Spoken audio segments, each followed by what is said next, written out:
Welcome to the deep dive. Today we're diving into something I think, well, pretty much everyone in business deals with. Meetings. Oh, yeah, definitely. Specifically, we're getting into Cameron Herold's Meetings Suck. Lots of you pointed to this one as a key read for, quickly getting up to speed on improving how businesses run. Right. And our mission today is really to pull out the practical, usable stuff from the book. Think of it as your fast track to making meetings actually work. Meetings that add value, not just eat up your day. Exactly. We want to help transform these things that people often dread, turn them from time sucks into, well, actual tools for getting things done. Alignment, focus, progress, all that good stuff. And our source, like I said, is Cameron Herold's book, Meetings Suck. Pretty direct title, huh? Can't miss the point there. So yeah, our goal is simple. Unpack the key ideas, the strategies you can actually use right away. We want to give you the tools to run meetings or even just participate in them much more effectively. Save you time, boost your productivity. And the book, it kind of grabs you right away, doesn't it? Acknowledging that, let's be honest, widespread dislike for meetings. Totally. He quotes Captain Kirk, that funny line about minutes being taken and hours wasted. It hits home for a lot of us. It really does. And it makes you think, when was the last time you left a meeting thinking, wow, that was awesome? Yeah, it's rare, isn't it? Super rare. And Harold's core point is, look, the meetings themselves aren't the bad guy. It's how we're running them. That's the problem. Which leads to a really vital point he makes early on. Even with all the tech we have now, email, Slack, whatever meetings are still, well, essential. Okay, let's unpack that. Why?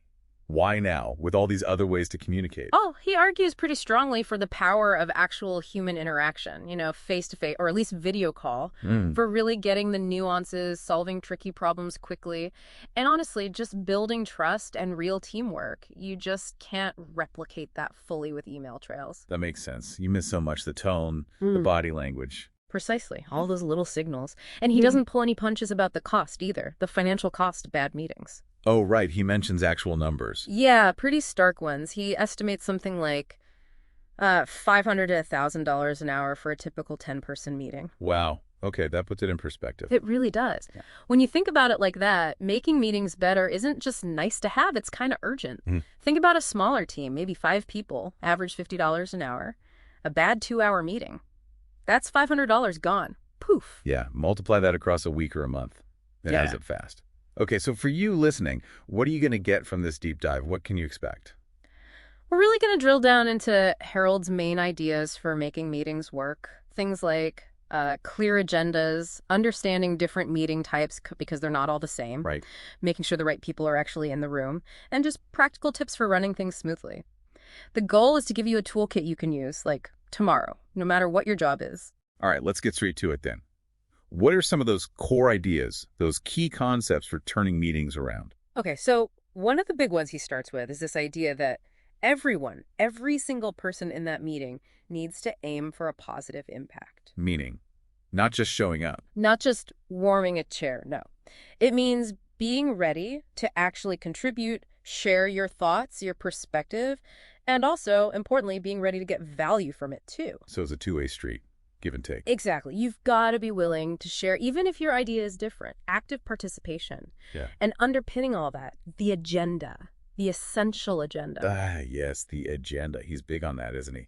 Absolutely crucial. He says a clear agenda sent out before the meeting is non-negotiable. It's like the roadmap. Without it, you just wander off course. Keeps things on track, respects people's time. Totally. It lets people prepare. And interestingly, it empowers people to do what he calls leading up. Leading up. Okay, tell me more about that. What's that mean? It basically means anyone, even junior folks, should feel okay asking for clarification on the agenda. Or even saying, hey, do I really need to be in this part? If they don't see how they can contribute. Huh. So it's about taking ownership of your own time and the meeting's focus. Exactly. It builds this culture where everyone's responsible for making the meeting productive. Like, say you're a junior marketing person and the agenda has a campaign update. If you know the latest numbers aren't great, leading up means you bring that up proactively. You don't wait to be asked. That's a really interesting way to frame it. Spreads the responsibility. Precisely. And connected to that is another big idea, equality in the room. Meaning hierarchy doesn't matter. Well, in terms of ideas, yes. He argues that regardless of your title, your opinion deserves to be heard. Good meetings need an environment where everyone feels like an equal contributor, intellectually speaking. Creating that psychological safety so people actually speak up. You got it. Now, the book also gets into different types of meetings because, one size definitely doesn't fit all. Right, he lists quite a few. Can we run through some of the main ones? Sure. So you've got your big picture stuff like yearly and quarterly retreats, usually offsite, leadership focused, strategy, team building. Stepping back from the day-to-day. Exactly. Then there are quarterly board of advisors meetings, bringing in outside experts to review performance, financials, check on the big vision. Okay, more strategic level? What about more regular operational meetings? Right. So he talks about monthly financial meetings. And his angle here is transparency, reviewing the P&L with everyone, or at least wider teams. Builds financial literacy, spots areas to improve. Interesting. Not just for the finance department. Nope. Then there are Wintley action review meetings. He calls them war meetings. War meetings. Sounds intense. Yeah, it's action-oriented, team-based check-ins. What did you do last week? What are you doing this week? Where are you stuck? Really focused on goals, metrics, and helping each other solve problems. Inspired by, successful startup cultures. Okay, so accountability and teamwork focused. Very much so. It keeps everyone aligned, knowing who's doing what, where the roadblocks are. Then you have weekly strategy meetings. Different from the war meetings. Yeah, these are more forward-looking leadership usually. Oh. Thinking 6, 12 months out, what opportunities are coming, what threats. It's brainstorming, not immediate decisions. Think Rockefeller style, apparently. Planning ahead makes sense. Then, critically, weekly goal setting and review meetings. Your classic one-on-one. Okay. Manager and direct report. Right. Crucial for direction, development, support. And he argues they kill a ton of unnecessary emails. I can see that. What else? Any really short ones? Yep. Daily huddles and adrenaline meetings. Short, high-energy stand-ups. Company-wide huddles. He has a specific 7-minute format for those, or team-based adrenaline meetings. Quick hits. Yeah. Good news, key numbers, forecasts, quick updates, roadblocks, and with a cheer, keep the energy up. And finally, ad hoc debrief meetings. Quick reviews after a project or event. What went well? What could be better next time? Wow, okay. That's a whole system of meetings, each with a purpose. Now, he also talks about the people in the meetings, right? Hierarchy, personality types. Absolutely. He stresses that whoever runs the meeting needs to adopt a CEO mindset. Meeting, think like the boss, even if you're not. Sort of. It means being hyper-focused on using people's time effectively. Thinking about the cost of that meeting, the return on investment for the time spent. Every minute counts, and a CEO knows that. Right. Respecting everyone's time as a valuable resource. Exactly. And meetings are also a chance, he says, for people to grow their leadership skills. Leaders should actually encourage their team members to run meetings, share ideas. Let others step up. Yeah, and he makes this interesting point. Sometimes the best thing a leader can do in a meeting is talk less, to create space for others. That's counterintuitive, but makes sense. Let others fill the space. It can be really empowering. And then there's understanding personality types. He breaks it down into 4 styles: dominant, expressive, analytical, and amiable. Okay, how does knowing that help in a meeting? Well, it helps the facilitator manage the conversation. Yeah. You might need to specifically draw out the analyticals or amiables who might be quieter. And maybe gently manage the dominants or expressives so they don't, take over. Exactly. He suggests things like asking the quieter folks for their input first. He even tells a story about a company where the dominant CEO and COO kind of ignored warnings from their analytical VP of finance about spending with bad results. It shows the danger of not hearing all the voices. Wow, yeah, that really highlights the importance of balancing those different styles. Uh, So let's shift to another key point. Getting the right people in the room. Yes. This is huge. His rule is simple. Only invite people who can either add value or get value. Not just everyone on the team list. Definitely not. Inviting everyone is often a huge mistake, a waste of time. He uses this cool analogy, like a Navy SEAL team. Okay. Every SEAL on a mission has a specific job, a crucial skill. They're there for a reason. Meeting attendees should be the same. What's their specific role or perspective for this meeting? I like that. Purposeful attendance. No passengers. Precisely. And he makes a specific point about including frontline staff sometimes. The people dealing directly with customers. Yeah, they have insights others don't. But he cautions you need to prepare them, set expectations, they need to know why they're there, what they can contribute, and see it as a chance to learn and, again, lead up. So it's intentional inclusion, not just tokenism. Give them a real role. Exactly. And he notes that pretty much all departments, marketing, IT, finance, sales, everyone benefit from good meetings tailored to their needs. It really drives home that meetings done right are a strategic tool for the whole business. Okay, so that leads us into part 2 of the book. How to actually run these successful meetings. Where does he kick that off? He starts with the absolute must-have, preparing that agenda we talked about. And he lists 5 specific benefits. Okay, let's break those down. 5 benefits of a good pre-circulated agenda. Right. First, it helps engage introverts, gives them time to think, prepare their thoughts, so they're more likely to speak up. Good point. Levels the playing field a bit. Second, it maximizes time. Having topics with time slots keeps things focused, stops the rambling. Avoids those endless meeting black holes. Exactly. Third, writing the agenda forces you to think, who really needs to be here for this topic, leads to smarter invites. Okay. Fourth, it lets people opt out if needed. If they look at the agenda and see a section isn't relevant, they can potentially skip it or suggest they leave early. That whole no agenda, no attenda idea comes back here. Right.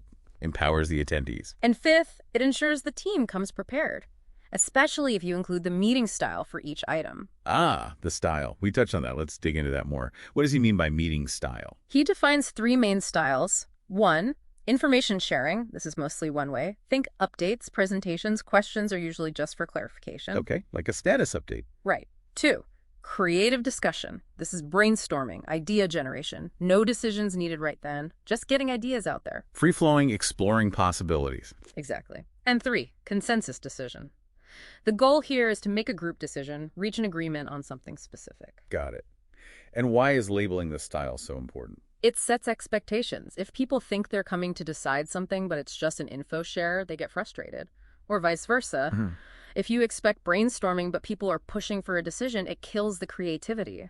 Clarity avoids that clash. That makes total sense. Managing expectations is half the battle. What about during the meeting itself?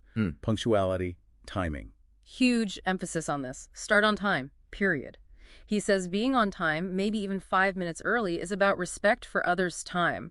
Latecomers disrupt things. We've all been there. And aim to end early. Finish 5 minutes before the scheduled end time. Gives people a breather before their next thing. Nice touch. And then there's this idea of compressing time. Parkinson's law, basically. Work expands to fill the time available. So challenge the time you allocate. Could that 2-hour meeting work in 1? Ask how quickly, not just how long. He gives examples of companies cutting retreat times in half, saving tons of money and time. So be more aggressive with time limits, even within the meeting for specific tasks. Exactly. Push for efficiency. Then he talks about fostering useful communication. Making sure people actually talk productively. Right. Making sure quieter voices, junior folks, are heard. Encouraging healthy conflict, debating ideas passionately, but focused on the best outcome. Not just being right. Constructive disagreement. Yes. And he advises senior leaders, if things get really heated, handle it privately later. Maintain alignment in front of the team. He suggests leaders hold back their own ideas at first, ask quieter people directly for their thoughts. Actively drawing people in. What about phones and laptops? The big distraction debate. Yeah, his take is pretty practical. It's not the devices themselves, it's how they're used. So don't necessarily ban them, but set clear expectations up front. Like, okay to use for notes or relevant lookups, not for email or social media. Manage the usage, not just ban the tool. Okay.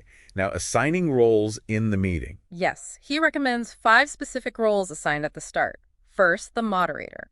Keeps things on track, manages time, facilitates, pulls people in. Doesn't have to be the person who called the meeting. Okay, the traffic cop. Sort of. Second, the parking lot. Someone captures good ideas that come up but aren't on the current agenda. Saves them for later so you don't get sidetracked. Love that. Keeps focus, but doesn't lose good ideas. Third, the timekeeper. Just focused on watching the clock against the agenda times, gives warnings. Keeping everyone honest on timing. Fourth, participants. Their role. Come prepared, contribute, engage respectfully, add and receive value. Active engagement. And fifth, the closer. At the end, this person summarizes key decisions, assigns action items with deadlines, makes sure everyone knows who's doing what by when. Real accountability. No vague endings or cheesy wrap-ups. That closer role sounds critical for making sure things actually happen afterwards. Absolutely. It prevents things from just fizzling out. Now, part 3 of the book digs deeper into some specific Meeting types, we touched on them, but he adds more detail, especially on things like the monthly financial meetings. Right, the transparency thing, he really pushes that. He does. Reviewing the P&L line by line with broader teams, it's about education, building that financial literacy across the board, fostering shared ownership. Getting everyone thinking about the numbers. Yeah, asking questions like, how did we do against budget here? How can we improve next quarter? Even assigning people to research specific expense lines like travel or entertainment gets them involved in finding savings or revenue ideas. That sounds potentially uncomfortable for some companies. What's the payoff he sees? Trust. Huge trust builder. Helps employees understand the reality, maybe bust some myths about how much money the company or CEO is making. It can also make tough decisions like restructuring more understandable if people see the numbers, and it can boost retention. People feel more secure and connected. He tells stories about how well this worked in different businesses. But sensitive info. Good point. He advises collecting and shredding the P&Ls right after the meeting. Transparency, but with safeguards. Okay, what about those war meetings, weekly action reviews? Any more detail there? Yeah, he gives them a clear 3-part structure. Part 1, individual goal review, what you did last week, what you'll do this week. Part 2, review key team metrics, how we're tracking. Part 3, problem solving, anyone stuck. Team brainstorm solutions. It's structured. Keeps everyone aligned, accountable, helps build that support system. He also suggests stacking them. Leadership war feeds into department wars, so info flows down, and having simultaneous department wars lets the CEO drop in on different ones. Creates that cascade effect. Yeah. Smart. And the weekly strategy meetings, the forward-looking ones. Right. He reinforces that they're about the 6-12-month horizon. Opportunities, threats, market changes, competitors, tech shifts. It's about cultivating that proactive strategic thinking, not just reacting to today's fires. Making time to look up from the weeds. Yeah. And the one-on-ones. Weekly goal setting and review. He really hammers home their importance for direction, development, and support. Big emphasis on reducing email clutter. And, crucially, doing them face-to-face, or at least video. That visual connection is key for communication. He calls them non-negotiable. Protect that time. That visual element is so important, especially for picking up on how someone's really doing. Okay, we have to talk about virtual meetings, too, given how common they are now. Definitely. His main point is that the core principles don't change just because you're on screen. Good meeting hygiene still applies. So agendas, roles, timing, all still vital. Absolutely. But video is key for virtual. Yeah. Keep cameras on for engagement, reduce multitasking, use collaborative tools like shared docs for real-time work. Makes sense. What about downsides? Be mindful of tech issues, the lack of nonverbal cues. You might need to leave slightly longer pauses, make little noises like or okay to show you're tracking.